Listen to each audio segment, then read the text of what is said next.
Сәлеметсіздер ме? Біз Қарқаралы қаласының нөмір 1-ші Орынбек Ахметбек Жаутыков атындағы 9-шы В сынып білім алушылары Бидаева Айзада, Манат Кәусар. Бүгін біздің сіздерге ұсынып отқан құрылғымыздың аты ақылды үй. Бұл құрылғының өзектілігі. Осы құрылғы арқылы экологиялық таза альтернативті қорғау көздерін, оның ішінде күн энергиясын қолдану маңызды. Біздің мақсатымыз ауа райының кез келген жағдайында энергияны қолдану. Және біздің міндеттеріміз ақпаратты материалдарды жүйелеу, үйдің макетін жасау, және де жинаған деректерді сараптау. Зерттеудің барысы мен кезеңдері. Проблемалық тақырыптар анықталып, мақсаты айқындалды. Зерттеуге дайындық жұмыстары жүргізіліп, жоспары құрылды. Кітапханадан, ғаламтор желісінен материалдар жиналып, қажетті мәлімет алынды. Жиналған құжаттар өңделіп, модель дайындалды. Және біз бұл құрылғыға қолданылған құрал-жабдықтар, жоғарғы жылдамдықты конденсаторлар, сосын күн панелі және литий-полимерный қуат көзі, сымдар және қатты қағаз.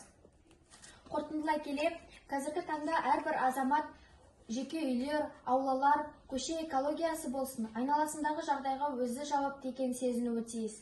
Шағын істер принципін қолдана отырып, қазіргі таңда біз экологиялық жағдайдың жақсаруына үлкен үлес қоса аламыз.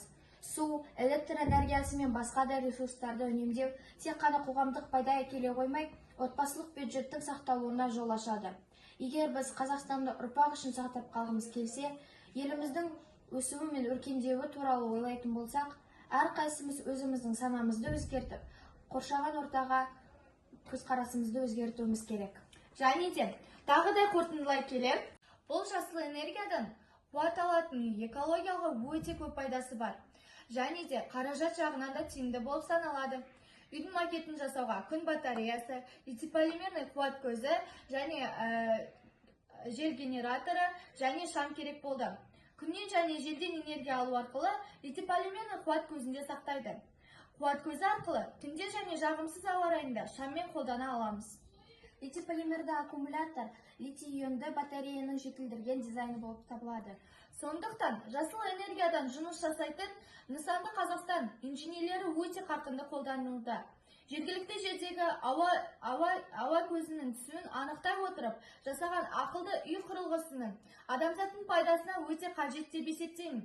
Бұл жобаны жасауға бізге күннен энергия алу арқылы тұрмыстық заттарды қолдану керек болды.